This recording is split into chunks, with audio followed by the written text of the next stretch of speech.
His brother. Yeah, yeah. Snamag Snamagosian na hiyon. Absis. Absis, yeah. Speak better than half of us. For me, it's just very gratifying to be able to like do what I do while at the same time helping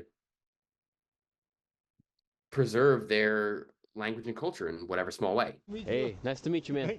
Learn Cree. Yeah. We had this language program that we just launched called Repeat After Me Cree.com. How do I promote this? How could I get it out there? Seeing like he spoke all kinds of languages. Since he's learning indigenous languages and helping promote it, I thought it'd be a good idea just to reach out to his YouTube channel. I'll just kind of shoot my shot and see what happens. And if not, that's fine. He's probably a busy guy. A week later, I get a reply through my email saying that he was interested in my concept. And then it went really quickly after that. Emiteni wabus michimabus.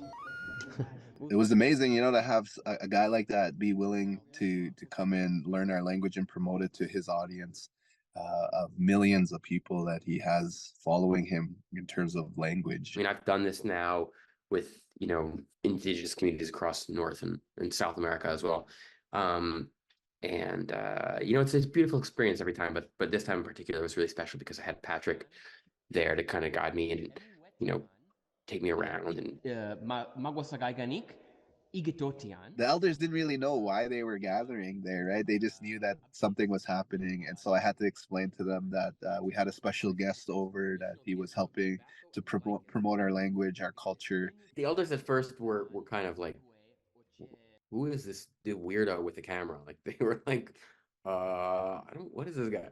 And then when I started speaking Cree, they were kind of like, oh, okay, that's pretty cool. So they had a conversation back and forth. We talked about, how do we reach our young generation? And, when you do it through platforms like YouTube or TikTok or Facebook, right? This is a way to connect with them where they're at.